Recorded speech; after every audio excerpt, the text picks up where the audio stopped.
तो देखिए, कांग्रेस नेता रामेश्वर डूडी की तबीयत नासाज है। सीएम अशोक गहलोत ने कहा है कि तबीयत क्रिटिकल होने की वजह से ऑपरेशन करना पड़ेगा और जल्द ही उन्हें एसएमएस अस्पताल शिफ्ट किया जाएगा।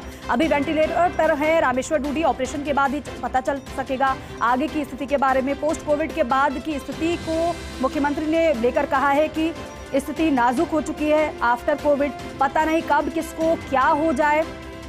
लोगों से अपील भी की है कि आप अपना ख्याल रखिए, अनदेखी बिल्कुल भी स्वास्थ्य को लेकर आप मत करिए। तो देखिए, अचानक से रामेश्वर डूडी की तबीयत खराब होने से, तबीयत नासाज होने से उनके समर्थक भी बेहद परेशान हैं। परिवार निकल चुका है, पहुंचने वाला है जयपुर। लेकिन फिलहाल जिस तरीके से मुख्यमंत्री ने डॉक्टर की टीम का गठन कर दिया है, मुख्यमंत्री ने कहा है कि मैंने निर्देशित किया है कि बेहतर से बेहतर इलाज हो। और फिलहाल डॉक्टर से जब बातचीत की तो डॉक्टर ने यही बताया है कि उनका ऑपरेशन किया जाएगा इमीडिएटली। विकास शर्मा मेरे सहयोगी हमारे साथ जुड़ रहे हैं। विकास, अभी क्या जानकारी मिल पा रही है, कुछ अपडेट है क्या? हाँ, देखिए, अभी इस वक्त दोनों अस्पताल, एसएमएस अस्पताल और मंगलम अस्पताल, दोनों जगह अलर्ट जारी है, क्योंकि दोनों जगह से एक जगह शिफ्टिंग होनी है और एक जगह मरीज को लेकर आया जाना है। अभी इस वक्त मंगलम अस्पताल के अंदर एसएमएस मेडिकल कॉलेज की जो टीम है वो वहाँ मौजूद है। अस्पताल अधीक्षक डॉक्टर अचल शर्मा जो है वो साथ में मौजूद है। उनकी निगरानी में ही शिफ्टिंग की प्रक्रिया शुरू कर दी है। कुछ ही देर के अंदर रामेश्वर डूडी को मंगलम अस्पताल से ग्रीन कॉरिडोर के जरिए एसएमएस अस्पताल आया जाएगा, जहाँ पर उनका आनंद फानंद में जो कह सकते पूरा प्लान किया गया। आनंद फानंद में सर्जरी का जो प्लान किया गया उसके तहत सर्जरी होगी। अगर मैं आपको उनके हेल्थ अपडेट के बारे में जानकारी दूं तो रामेश्वर डूडी के जो ब्रेन के अंदर मिडलाइन ब्रेन की होती है वहां पर 17 mm का शिफ्ट हुआ है। मतलब कि एक तरफ ब्रेन का जो है हिस्सा है उसमें 17 mm का डैमेज हुआ है, जिसके चलते ब्रेन दूसरी तरफ शिफ्ट हुआ है, जिसके चलते मिडलाइन शिफ्टिंग बोलते हैं इसको। 17 mm की शिफ्टिंग है ये, और इसके मतलब ये काफी गंभीर माना जाता है। ब्रेन हेमरेज के बाद की जो गंभीर स्थिति होती है वो स्थिति इस वक्त है, और ब्रेन काफी हद तक काफी क्षतिग्रस्त हुआ है। ऐसे में तत्काल प्रभाव से सर्जरी करना बहुत जरूरी हो गया था। इसीलिए चिकित्सकों की टीम जो है उन्होंने आनंद फानंद में डिसीजन किया। डिसीजन करने के साथ ही अब शिफ्टिंग की प्रक्रिया शुरू कर दी है। कुछ ही देर में रामेश्वर डूडी को मंगलम अस्पताल से एसएमएस पे रवाना किया जाएगा, जहां पर चिकित्सकों की जो टीम है वो पहले से मौजूद है। सीधा उनको ओटी में ले जाया जाएगा, जहाँ पर उनको ऑपरेशन जो है शुरू किया जाएगा। जी बिल्कुल विकास, और सीधा एसएमएस हॉस्पिटल शिफ्ट किया जाएगा रामेश्वर डूडी को। विकास, जो टीम की हम बात कर रहे थे, टीम में कौन कौन शामिल है चिकित्सकों की? देखिए, एसएमएस अस्पताल के अधीक्षक है डॉक्टर अचल शर्मा, वो खुद न्यूरो सर्जरी के सीनियर प्रोफेसर हैं, एचओडी रहे हैं, वो खुद मौके पर मौजूद है वहां पर, और उनकी निगरानी में शिफ्टिंग की प्रक्रिया शुरू हो गई है। अभी कुछ ही देर में पूरा बोर्ड गठित किया जाएगा एसएमएस मेडिकल कॉलेज का, और बोर्ड की निगरानी के अंदर ट्रीटमेंट शुरू होगा। लेकिन उससे पहले न्यूरो सर्जरी के चिकित्सकों की निगरानी के अंदर अभी पहले ऑपरेशन होगा। ऑपरेशन के बाद में जो उनके पैरामीटर्स है उनको देखते हुए किन किन चिकित्सकों की जरूरत पड़ती है उस हिसाब से और चिकित्सकों के बोर्ड में शामिल किया जाएगा, ताकि किसी भी तरह का जो कहते हैं इलाज के अंदर कोई ऐसी कोई कमी नहीं रहे जिसकी वजह से कोई दिक्कत हो सके। ऐसे में पूरा अस्पताल प्रशासन, एसएमएस अस्पताल प्रशासन अलर्ट मोड पर है, पूरा मेडिकल कॉलेज जो है वो अलर्ट मोड पर है, और तमाम जो पैरामीटर जो अब तक हुए हैं, तमाम जो जांचें हुई है उनको सीधे एसएमएस अस्पताल में चिकित्सकों को भेज दी गई है, ताकि यहाँ पर पूरी तैयारी की जा सके। इस वक्त हम बांगड़ परिसर में मौजूद है, जहाँ पर तमाम व्यवस्थाएं कर ली गई है, क्योंकि जैसे यहाँ शिफ्टिंग होगी, शिफ्टिंग के बाद में उनको सीधा ओटी में ले जाया जाएगा, तो उसकी पूरी तैयारी एसएमएस के बांगड़ परिसर में शुरू कर दी गई है। जी विकास, क्योंकि जो कंडीशन आप बता रहे हैं, जिस तरीके से ब्रेन में दिक्कत आपने बताई, ये कितना ज्यादा क्रिटिकल होता है? देखिए, अगर बात करें ब्रेन हेमरेज की, ब्रेन हेमरेज के अंदर तो एक कैसे थक्का जो ब्लड का है वो जम जाता है, लेकिन जो रामेश्वर डूडी की जो स्थिति बताई जा रही है और जो चिकित्सकों से हमारी बातचीत हुई है, तो उनका कहना है कि जो मस्तिष्क है वो दो भागों में डिवाइड होता है, बीच में मिड लाइन होती है। मिड लाइन से 17 mm का शिफ्ट हुआ है, यानी कि जो ब्रेन है उसका एक भाग जो है उसमें इतना डैमेज हुआ है कि उसका 17 mm का शिफ्टिंग जो है दूसरे भाग पे हो गई है। तो ये बहुत गंभीर स्थिति, बहुत बेहद नाजुक स्थिति होती है, और इसमें तत्काल प्रभाव से सर्जरी की जरूरत होती है, इसलिए सर्जरी का पूरा प्लान किया गया है। बिल्कुल, सर्जरी का प्लान किया गया है। अब से थोड़ी देर में रामेश्वर डूडी को एसएमएस अस्पताल शिफ्ट किया जाएगा। विकास, क्या जानकारी है कि कितना समय लग जाएगा शिफ्टिंग में, क्योंकि ऑपरेशन तो इमीडिएट होना है? देखिए, अगर शिफ्टिंग की बात करें तो मंगलम अस्पताल मानसरोवर में स्थित है, और वहां से जयपुर एसएमएस अस्पताल तक लाने में अगर ग्रीन कॉरिडोर बन के आती है तो ये मान के चलिए कि 5 से 7 मिनट के अंदर डूडी को एसएमएस अस्पताल के अंदर शिफ्ट कर दिया जाएगा, और यहाँ पर फिर उनका ऑपरेशन शुरू होगा। तो अभी जो स्थिति है उस हिसाब से सीधा उनको शिफ्टिंग के बाद में सीधा यहाँ लाया जाएगा, सर्जरी के सर्जरी करके यहीं से उनको शिफ्टिंग की जाएगी। जी, आपसे थोड़ी देर में शिफ्टिंग की जाएगी क्योंकि ज्यादा समय अब नहीं लिया जाएगा, जल्दी से जल्दी उनका ऑपरेशन होना है, इसलिए जिस तरीके से विकास आप जानकारी दे रहे हैं, तो क्या मंगलम अस्पताल के डॉक्टर्स की टीम भी यहाँ पर आएगी साथ में? देखिए, नहीं, पूरे एसएमएस अस्पताल की पूरी टीम जो पहुंची है, उन्हीं की देखरेख में पूरी शिफ्टिंग का प्रक्रिया होगी, क्योंकि शिफ्टिंग होने के बाद में जब उनको एसएमएस अस्पताल में शिफ्ट किया जाएगा तो वही टीम यहाँ पे ऑपरेशन करेगी। तो इसलिए ऑपरेशन करने वाली टीम ही वहाँ पहुंची हुई है, उसकी देखरेख में पूरा ट्रीटमेंट जो है वो वहाँ पर जो जांचें हैं, जो जरूरी इन्वेस्टिगेशन है वो शुरू कर दिए गए, वही वहीं से होकर सीधे यहाँ पे आएगी। यहाँ पर सीधे उनको सर्जरी के लिए ओटी में ले जाया जाएगा। बिल्कुल विकास, और जिस तरीके से हमने मुख्यमंत्री अशोक गहलोत को सुना, उन्होंने न केवल हालात के बारे में बताया है, स्थिति के बारे में बताया, बल्कि साथ ही साथ प्रदेशवासियों से उन्होंने अपील भी की है कि आप छोटी मोटी परेशानियों को अनदेखा बिल्कुल भी ना करें, क्योंकि आफ्टर कोविड जिस तरीके से परेशानी आई है और अगर अनदेखी थोड़ी सी भी होती है तो फिर भारी पड़ सकती है वो। हाँ देखिए, कोविड के बाद में जिस तरह की दिक्कतें सामने आई थी, उसको देखते हुए सभी लोगों को अपील भी की जा रही है और साथ में ये कहा भी जा रहा है कि वो अपने सेहत के प्रति गंभीर बरते।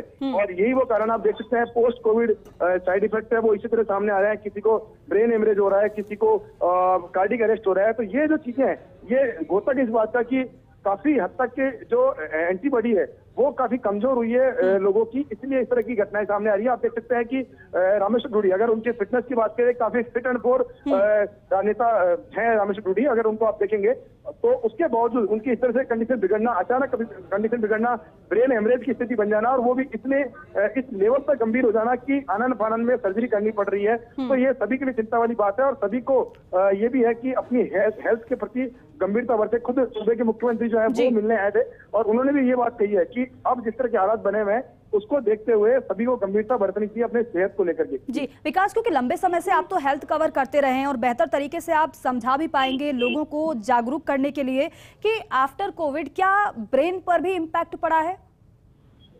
देखिए, अगर आफ्टर कोविड की बात करें तो ब्रेन या किसी ऑर्गन पे फर्क नहीं पड़ रहा। सबसे महत्वपूर्ण जो दिक्कत हो रही है वो दिक्कत ये हो रही है कि जो ब्लड सर्कुलेशन जो हमारी बॉडी के अंदर होता है, उसका सर्कुलेशन जो है वो होता है ब्लड के सामान्य स्थिति में होने पर। लेकिन जो स्थितियां हैं उसमें अगर बात करें, ब्लड की क्लोटिंग जो है वो हो रही है, और ब्लड की क्लोटिंग अगर हो जाती है तो ब्लड का सर्कुलेशन जो है वो रुक जाता है। ब्लड का सर्कुलेशन रुकता है तभी जाकर के कार्डियक अरेस्ट या फिर ब्रेन हेमरेज जैसी स्थिति बन जाती है। क्योंकि अगर जब तक ब्लड का सर्कुलेशन प्रॉपर रहता है तब तक कोई ऐसी दिक्कत नहीं आती, क्योंकि ब्लड सर्कुलेशन हमारी पूरे शरीर की जो बलगमा बनी हुई है उसके अंदर ब्लड सर्कुलेशन बहुत महत्वपूर्ण चीज है। और ब्लड सर्कुलेशन अगर बिगड़ता है तो ब्रेन हेमरेज या फिर कार्डियक अरेस्ट जैसी स्थिति देखने को मिलती है। अच्छा विकास, इसका ये भी है क्योंकि नर्वस सिस्टम भी कहीं ना कहीं इससे इम्पैक्ट हुआ है और यही वजह है कि दिक्कतें लोगों की फिर बढ़ती रही हैं। देखिए, बिल्कुल अभी इस वक्त अगर बात करें तो अमूमन काफी लोग ऐसे हैं जिनको ये दिक्कतें झेलनी पड़ रही है। तो इसलिए ये बहुत जरूरी हो गया है कि सभी अपनी हेल्थ के प्रति अपडेट रहें और साथ में जो जांच है वो रूटीन जांच कराते रहें, ताकि इस तरह की आपातकालीन स्थिति जो है उससे सामना नहीं करना पड़े। बिल्कुल विकास, और जिस तरीके से आपने अभी तक समझाया है रामेश्वर डूडी की स्थिति को कि उनको दरअसल हुआ क्या है, अगर बात उनके ऑपरेशन की कर ली जाए तो काफी ज्यादा क्रिटिकल ये ऑपरेशन भी हो जाता है। और मुख्यमंत्री अशोक गहलोत को आपने सुना भी था, उन्होंने कहा भी था कि कंडीशन बेहद क्रिटिकल है और हम जल्दी से जल्दी ऑपरेशन करवाएंगे। विकास मेरे सहयोगी हमें जानकारी दे रहे थे, आप तक एक एक जानकारी पहुंचा रहे थे। मेरे सहयोगी लगातार हमारे साथ बने हुए हैं, वो भी मंगलम अस्पताल के बाहर से। चलिए उनका रुख कर लेते हैं। देवेश, क्या अभी कोई नई जानकारी है अपने पास? अभी क्या चल रहा है वहां पर? क्या परिजन भी पहुंच गए अस्पताल?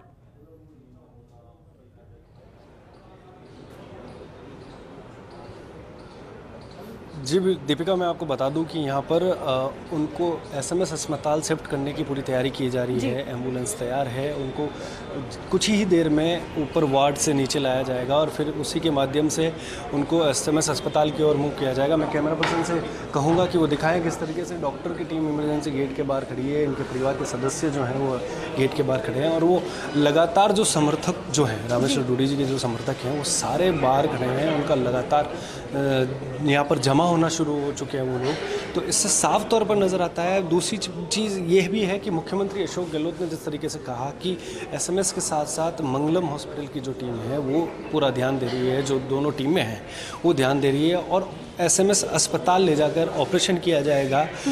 जिस तरीके से सूत्रों ने बताया उनकी कि मॉर्निंग में वो नाश्ता कर रहे थे, नाश्ता करने के बाद में अचानक उनकी आंखें भारी होना शुरू हो गई। भारी होना शुरू होने के बाद में उनको तकलीफ़ हुई। तकलीफ़ को देखते हुए उन्हें यहाँ पर लाया गया और यहाँ पर उनको अस्पताल में भर्ती करवाया गया। तो उन्हें पता चला कि ब्रेन स्ट्रोक आया। तो ब्रेन स्ट्रोक आने के बाद में जिस तरीके से मुख्यमंत्री अशोक गहलोत को सूचना मिली तो वो लगातार अपडेट ले रहे थे। कामों से फ्री होते ही मुख्यमंत्री अशोक गहलोत यहाँ पहुँचे और वो पूरी टीम के साथ बातचीत करके जो काम मेडिकल टीम की ओर से किए जाने चाहिए उनको निर्देशित किया है। उनको बताया है कि जल्दी से जल्दी एक उपचार किया जाए जिससे उनको राहत मिल सके और ऑपरेशन करके उनकी जो समस्या है उसका समाधान निकाला जा सके। अब कुछ ही समय की बात है, यहाँ से इनको एसएमएस अस्पताल ले जाया जाएगा। हम पीछे देख पा रहे हैं जो लोग खड़े हैं, क्या ये समर्थक हैं या फिर अन्य किसी मरीजों के अटेंडेंट हैं?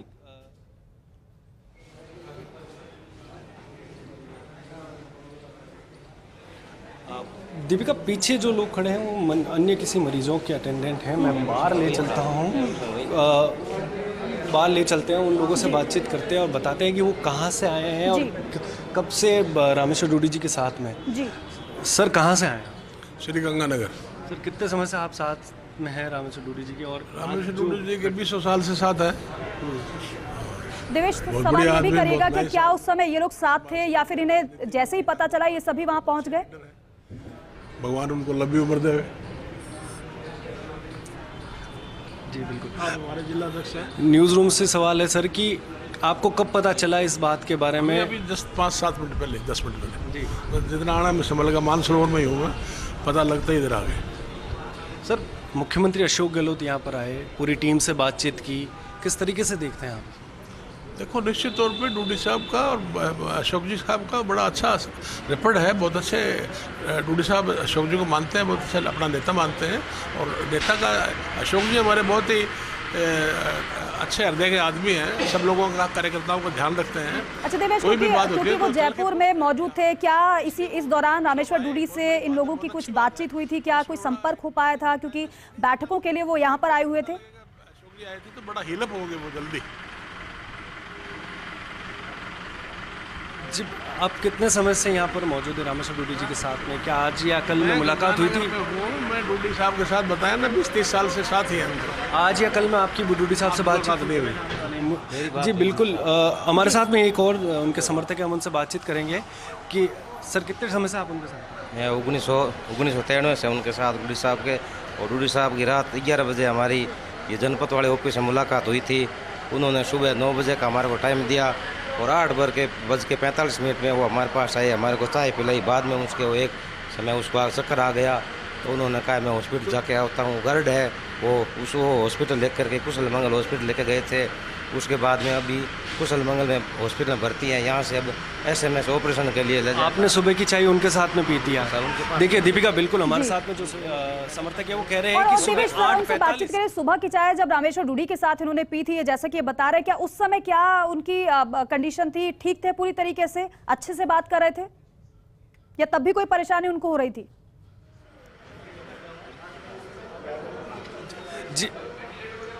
जी दीपिका, मैं आपको बता दूं कि जिस तरीके से रामेश्वर डूडी जी से इनकी मुलाकात हुई है सर, उस समय क्या स्थिति थी उनकी? उस समय ठीक थी वो, मतलब अपना पसीना पहुँच रहे थे यहाँ से। और 2 गार्ड थे, एक दयाराम जी वो नौका थे वो साथ में थे, और 3 हमारे हम नौका से आए हुए थे वो भी साथ में थे। जी बिल्कुल। देखिए दीपिका, ये कह रहे हैं कि देवेश जरा सवाल करिए। देवेश, सवाल करिए कि क्या कोई तकलीफ वो बता रहे कि पसीने लगातार वो पहुंच रहे थे। क्या उनकी तरफ से कहा गया कि मेरी तबीयत खराब हो रही है या फिर मुझे क्या दिक्कत हो रही है? जी बिल्कुल। जिस दौरान आप साथ में थे तो उनको क्या तकलीफ हुई थी? दोनों पैरों से तकलीफ हुई थी और यहाँ पसीना पहुँच रहे थे, नस ऐसे कर दी थी। और एक गार्ड थे, उन्होंने उठा के उस गाड़ी में बैठाया था। उस दौरान कितने जने थे उनके पास में? वो मतलब एक तो उदराम सर के सरपंच हेमंत यादव जी और 5 नौका से थे। सर कितने दिनों से यहाँ पर थे बीकानेर? देवेश ये सवाल भी कर लीजिएगा। रात में आप उनके यहाँ पर? जी बिल्कुल। देखिए दीपिका, सबसे पहले जी ठीक है देवेश, हम आगे भी रुक करेंगे आपका।